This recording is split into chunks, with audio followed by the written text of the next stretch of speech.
আজকের ভিডিওতে আমরা একটা মোরাল স্টোরি নিয়ে আলোচনা করব, যেটা হচ্ছে অ্যান ওল্ড ফার্মার, একজন বৃদ্ধ কৃষক, অ্যান্ড হিজ ল্যাজিসন, অর্থ তার অলস ছেলেরা। আর এই স্টোরিটা থেকে আমরা বিভিন্ন ধরনের আননোন ওয়ার্ড জানতে পারবো এবং তাদের উচ্চারণ শিখতে পারবো, পাশাপাশি গ্রামারটাও বুঝতে পারবো, আর যেগুলো আমাদের স্পোকেন ইংলিশ বলাকে অনেকটা সহজ করে দেবে। ঠিক আছে গাইজ, তাহলে শুরু করছি। ভিডিওটা শেষ অবধি দেখুন। দেখুন, অ্যান ওল্ড ফার্মার হ্যাড 4 সন, অর্থ একজন বৃদ্ধ কৃষকের ছিল 4টি পুত্র। এখানে অ্যান হচ্ছে আর্টিকেল, একজন, ওল্ড হচ্ছে অ্যাজেকটিভ, ওল্ড ফার্মার অর্থ বৃদ্ধ কৃষক, আর এই ওল্ডের হচ্ছে ও হচ্ছে ভাওয়েল সাউন্ড দিচ্ছে, সেই কারণে অ্যান ব্যবহার হয়েছে। ঠিক আছে, অ্যান ওল্ড ফার্মার অর্থ একজন বৃদ্ধ কৃষক, হ্যাড অর্থ ছিল, হ্যাজ হ্যাভের পাস্ট ফর্ম অর্থ হ্যাড অর্থ ছিল, 4 সন্স অর্থাৎ 4 সন্স অর্থ 4টি পুত্র। এখানে হ্যাজ হ্যাভ থাকা অর্থে ব্যবহার হয়, কোনো ব্যক্তি বস্তুর কিছু থাকা অর্থে আমরা হ্যাজ হ্যাভ প্রেজেন্টে ব্যবহার করি, আর পাস্টে তাদের পাস্ট ফর্ম অর্থাৎ ভিটু ব্যবহার করি, হ্যাড। ঠিক আছে, তাহলে কী দাঁড়ালো, অ্যান ওল্ড ফার্মার একজন বৃদ্ধ কৃষকের, হ্যাড অর্থ ছিল, 4 সন্স অর্থ 4 পুত্র, 4 sons. They always quarrelled among themselves অর্থ তারা সর্বদাই ঝগড়া করতো নিজেদের মধ্যে। ওকে, এখানে দেই হচ্ছে প্রোনাউন ব্যবহার করা হয়েছে, এই সন্সের পরিবর্তে, এই সানসের পরিবর্তে দে ব্যবহার করা হয়েছে, থার্ড পারসন, এটা প্লুরাল। দে অর্থাৎ তারা, ওই ছেলেরা বা পুত্ররা। অলওয়েজ হচ্ছে অ্যাডভার্ব, যেটার অর্থ হচ্ছে সর্বদাই। কোয়ারেল্ড হচ্ছে ভার্বের পাস্ট ফর্ম বা সেকেন্ড ফর্ম, অর্থ ঝগড়া করতো। অ্যামং দেমসেলফ অর্থ নিজেদের মধ্যে, এই অ্যামংটা গাইজ প্রেপোজিশন। আমরা অ্যামং ব্যবহার করি দুইয়ের অধিক অর্থে, যখন মধ্য বোঝায়, অর্থাৎ দুই এর অধিক বোঝালে আমরা অ্যামং ব্যবহার করি, আর দুজনের মধ্যে হলে আমরা বিটুইন ব্যবহার করি।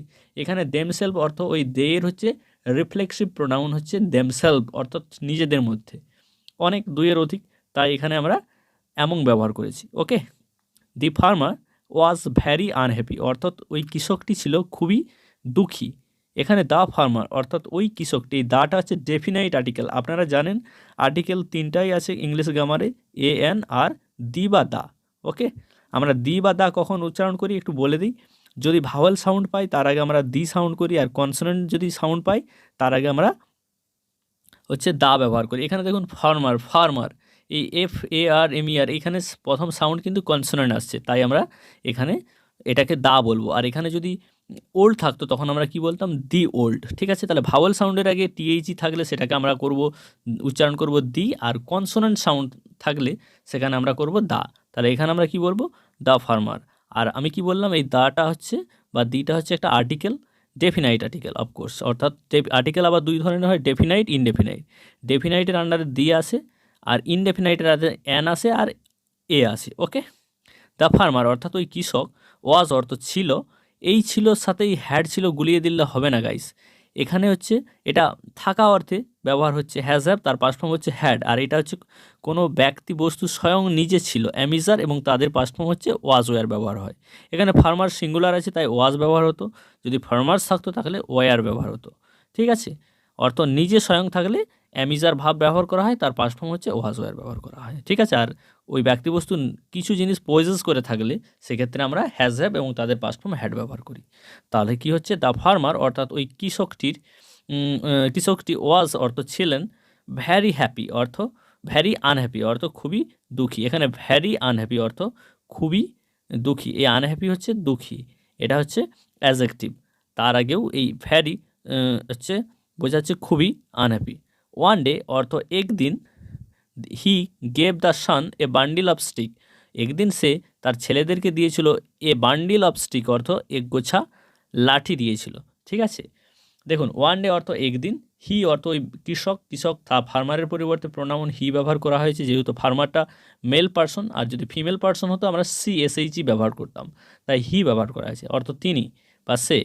গিভের পাস্ট ফর্ম হচ্ছে গেভ, অর্থ দিয়েছিলেন, গিভ গেভ গিভেন হয়, গেভ দিয়েছিলেন সিম্পল পাস্ট টেন্স, এখানে হি সাবজেক্ট আর এটা ভিটু।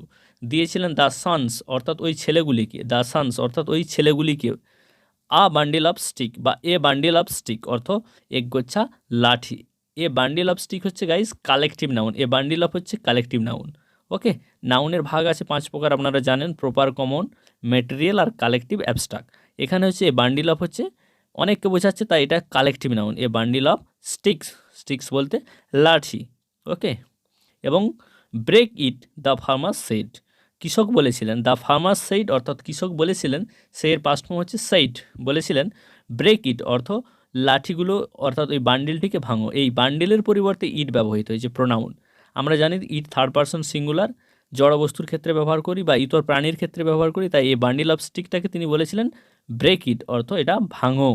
আর এই ব্রেক ইট গাইজ এটা হচ্ছে ইম্পারেটিভ সেন্টেন্স, যেখানে সাবজেক্ট উজ্জ থাকে, অর্থাৎ ওই ছেলেদের উদ্দেশ্যেই তিনি বললেন যে এটা ভাঙো। ব্রেক অর্থ ভাঙা, তারপরে অবজেক্ট ব্যবহৃত হয়েছে ইট। ইট হচ্ছে বান্ডিল অফ স্টিকের পরিবর্তে ব্যবহৃত হয়েছে। ওকে গাইস, আচ্ছা নেক্সট দেখে নেই আমরা কি আছে। বাট কিন্তু, এই বাটটা গাইস কিন্তু হচ্ছে কনজাংশন গাইস, কনজাংশন, ঠিক আছে। নান কুড ব্রেক ইট অর্থ কেউই ভাঙতে পারেনি। নান কুড ব্রেক ইট অর্থ কেউই ভাঙতে পারেনি। এখানে নান হচ্ছে থার্ড পারসন অর্থ কেউই না, এটা নেগেটিভ শব্দ একটা। কুড অর্থ আমরা ক্যান পারা অর্থে ব্যবহার করি, এটা একটা মোডাল ভার্ব, তার পাস্ট ফর্ম হচ্ছে কুড, অতীতকালে ব্যবহার করি। নান কুড ব্রেক ইট অর্থাৎ কেউই ভাঙতে পারেনি, তে সেন্স আনার জন্য আমরা কুড ব্যবহার করছি। আর এই ব্রেকটা হচ্ছে মেইন ভার্ব, আর এটা সবসময় প্রেজেন্ট ফর্ম ব্যবহার করা হয়, অর্থাৎ V1 ব্যবহার করা হয় শর্টকাটে মডেল ভার্বের পর। তাই কুড যেহেতু মডেল ভার্ব, তাই ব্রেকটা ব্যবহার করা হয়েছে। ইট, ইট বলতে ওই লাঠিটা। নান কুড ব্রেক ইট অর্থাৎ ওই বান্ডিল অফ স্টিকটা কেউই ভাঙতে পারেনি এই চার পুত্রের মধ্যে। দ্য ফার্মার অর্থাৎ ওই কৃষকটি, দি ফার্মার অর্থাৎ ওই কৃষকটি দেন তারপর আনটাই দ্য বান্ডিল অর্থাৎ ওই বান্ডিলটাকে খুলে দিল। ওকে, দ্য ফার্মার অর্থাৎ কৃষকটি, দেন তখন বা সেই সময়, এটা আমরা অতীতকালে ব্যবহার করি, আর প্রেজেন্টে হলে নাও ব্যবহার করি, অতীত হলে দেন তখন ব্যবহার করি। আনটাই হচ্ছে ভার্বের পাস্ট ফর্ম, টাই আনটাইড অর্থাৎ খুলে দিয়েছিল, এটা মেইন ভার্ব। দি বান্ডিল অর্থাৎ ওই লাঠির গোছাটিকে। ওকে, তিনি তারপর কি বললেন, ব্রেক অনলি স্টিক, শুধু লাঠিগুলো ভাঙো। ব্রেক অর্থ ভাঙো, এটাও ইম্পারেটিভ সেন্টেন্স। অনলি কেবল স্টিক অর্থাৎ ওই লাঠিগুলি।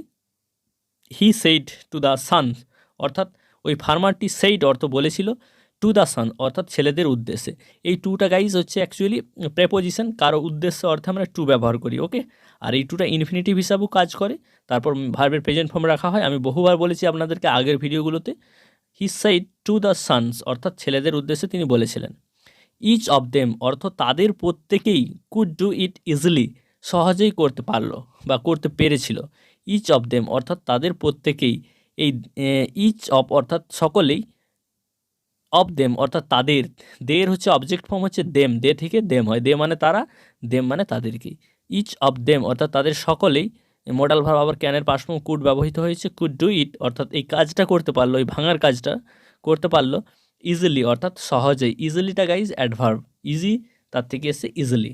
ওকে, I hope you are clear. আচ্ছা নেক্সট, দি ওল্ড ম্যান, এখানে দেখো এই যে ওল্ডের আগে দি ব্যবহার করা আছে TH, এটাকে আমরা দা সাউন্ড করব না, যেহেতু ওল্ড সাউন্ড করতে গেলে আমাদের ভাওয়ালের সাউন্ড পাচ্ছি, তাই এটাকে আমরা সাউন্ড করতে হবে দি সাউন্ড করব, কখনোই দা করব না, ঠিক আছে। দি ওল্ড ম্যান অর্থাৎ ওই বৃদ্ধ মানুষটি বা ওই বৃদ্ধ কৃষকটি, নাও সেইড অর্থ বলল, টু হিজ সানস অর্থাৎ তার ওই ছেলেদের উদ্দেশ্যে বলল।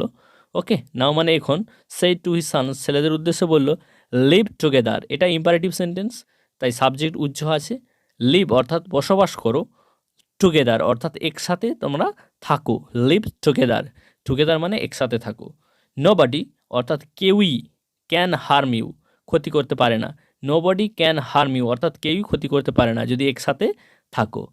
ক্যান হচ্ছে মডাল ভার্ব, তার পরে আমরা সবসময় ভার্বের প্রেজেন্ট ফর্ম ব্যবহার করি, আমি বহুবার বললাম আপনাদেরকে। হার্ম হচ্ছে ক্ষতি করা।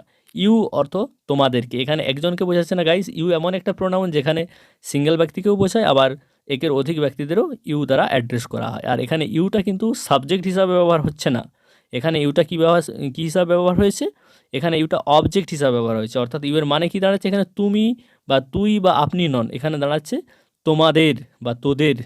ওকে,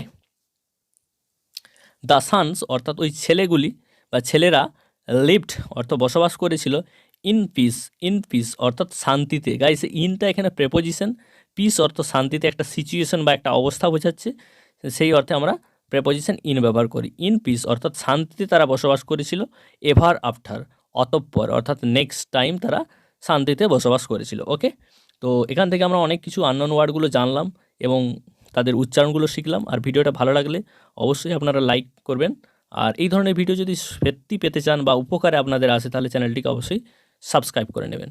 ওকে।